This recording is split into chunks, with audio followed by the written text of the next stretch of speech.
আজি বঙাইগাঁৱত অসম বিধানসভাৰ দ্বিতীয়টো কেবিনেট বৈঠক আৰক্ষী সেনা বাহিনীয়ে গঢ়ি তুলিছে ব্যাপক চোকা পহৰা স্থানীয় ৰাজ্যৰ মাজত তুমুল উৎসাহ উদ্দীপনা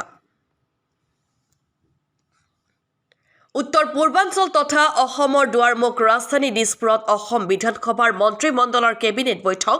যুগ ধৰি গুৱাহাটীত অনুষ্ঠিত হৈ অহাৰ বিপৰীতে শেহতীয়াকৈ ৰাজ্য চৰকাৰৰ এক সিদ্ধান্তৰ মৰ্মে বিভিন্ন জিলাত অনুষ্ঠিত কৰাৰ মূলতঃ প্ৰথম কেবিনেট বৈঠক ধেমাজি জিলাত অনুষ্ঠিত হৈছিল আৰু দ্বিতীয়টো কেবিনেট বৈঠক আজি বঙাইগাঁও জিলাত অনুষ্ঠিত হয়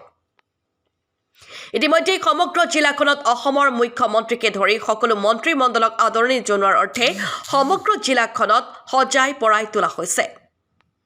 প্ৰাপ্ত বাতৰি মতে 5 কোটিৰো অধিক ধন ব্যয় কৰি বিভিন্ন বাটপথ মেৰামতি বেৰত চূণ তেল সনাৰ লগতে বেৰত বিভিন্ন চিত্ৰসমূহ আঁকি সজাই পৰাই তোলা হৈছে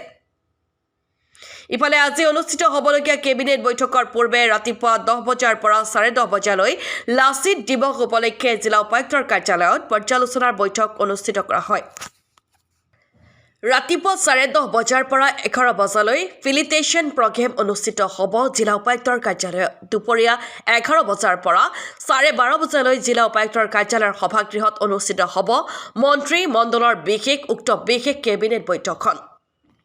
দুপৰীয়া 12:30 পৰা 1 বজালৈ অনুষ্ঠিত হ'ব সাংবাদিক মেল দুপৰীয়া 2:30 পৰা বঙাইগাঁও চহৰৰ মাজমজিয়াত অৱস্থিত বীৰ চিলাৰায় বজাৰৰ উন্নয়নৰ বাবে আধাৰশিলা স্থাপন কৰিব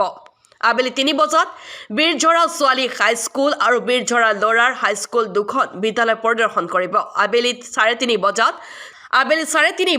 দুলাইগাঁৱত অৱস্থিত ৰাজহুৱা মৎস্য পালন পুখুৰী উদ্বোধন কৰিব আবেলি 4 বজাত জিলাখনৰ মাজগাঁৱত অৱস্থিত মেডিকেল কলেজৰ স্থান পৰিদৰ্শন কৰিব সন্ধিয়া 5 বজাত উত্তৰ পূৰ্বাঞ্চলৰ প্ৰথমটো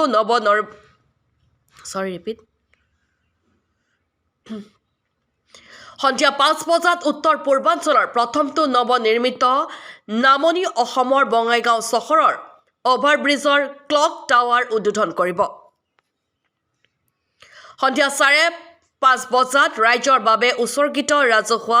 একুৰিয়াম গৃহ উদ্বোধন কৰিব ইয়াৰ পাছত নিশা 8 পৰা 9 বজালৈ স্থানীয় বিভিন্ন দল সংগঠন সন্থা ৰাজহুৱা সমিতি আৰু বিভিন্ন বিশিষ্ট বুদ্ধিজীৱী আৰু নাগৰিকসকলৰ সৈতে সাক্ষাৎ গ্ৰহণ কৰিব